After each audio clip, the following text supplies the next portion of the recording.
Okay, so this is the Willamette Week's Distant Voices column. I'm Tess Risky, a reporter at Willamette Week, and I'm joined by Katherine McGuiness, the hotline lead for the Northwest Abortion Access Fund. So thank you for joining me today, Katherine. Thanks for having me. Really appreciate it. So, I wanted to just chat with you today to sort of get a better sense of how access to abortion and reproductive health care has been impacted by the pandemic. So, I guess we can start there. How have access to services changed in light of COVID-19? Yeah, so it's changed in a few different ways. And I want to mention first that even before coronavirus, access to abortion amongst our states that we serve at the Northwest Abortion Access Fund is less than ideal anyway. So our fund works with folks who are either from or going to Oregon, Washington, Alaska, and Idaho seeking abortion care. And so some of our states are more abortion friendly than others, but even in the most abortion friendly states like here in Oregon, it can still be really hard to get an abortion in the best of times. As an example, we don't have any clinics east of the Cascades other than Bend. So if you live in Eastern Oregon, you're either driving hours or you're having to cross the state line to go to Idaho, where things like insurance wouldn't cover abortion.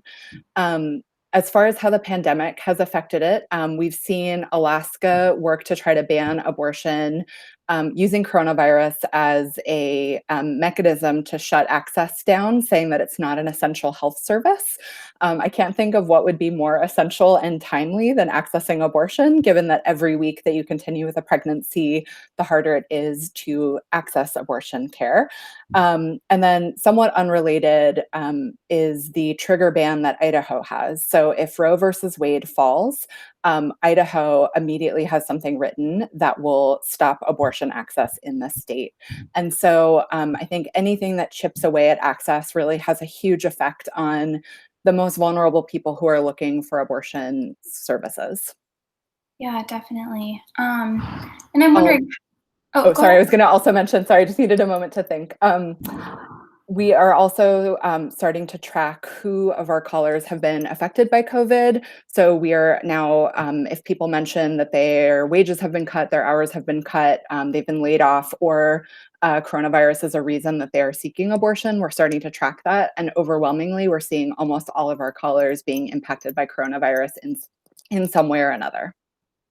Wow. And can you elaborate on that? So is it, in the sense that maybe they aren't able to travel to a clinic, or what exactly does that mean?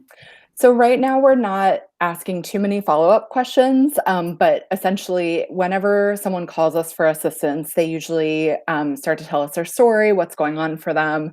We also ask some prompt questions around income.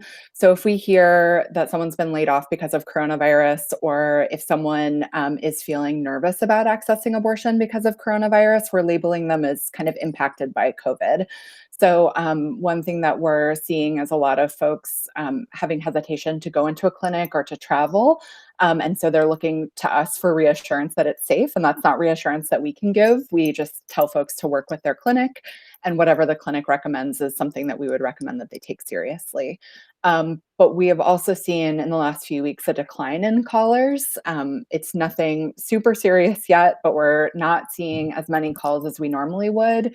And so I am guessing that part of that could be folks are waiting for things to calm down or waiting for more confidence in being able to travel, or clinics feeling confident that clinics are open. And so we're also potentially preparing for more folks needing later abortion services. I'm wondering, what would you say is the biggest challenge right now in maintaining access to reproductive health care during the pandemic? I think it's a few things, right? Like everything feels very chaotic for everybody right now, even in the best of circumstances.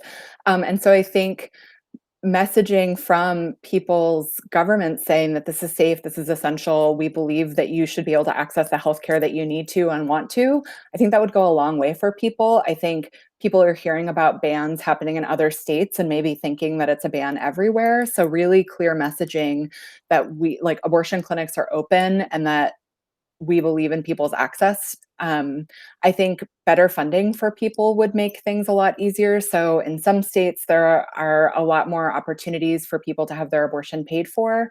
Really, the least expensive abortion you can get is $550 in the area, which is a lot of money to come up with all at once. No, especially given people's lack of access to finances now. So if we think that before coronavirus, it was really hard for most people to come up with 550 up to $1,200 within a week, that has to be paid at time of service. I can't imagine how much harder that is now if your hours have been cut, if your partner's hours have been cut, if your mom's hours have been cut, or she's been laid off. Basically, the amount of assets within our networks are decreasing so quickly. And we know that a lot of people end up borrowing money from friends and family to get their procedures done. And so, what I'm seeing also on the hotline is when people call us, we ask them what they would be able to pay towards the cost of their abortion. And anecdotally, I'm seeing that amount that people normally have go down. And what are some things that your organization is doing to help either increase access to reproductive health care or help at least get the message out to people during these times? Yeah, so we are definitely pushing out on social media that abortion is still legal. You can still access abortion, that we stand with Alaskans as their state kind of goes through this weird process of trying to delegitimize it as essential health care.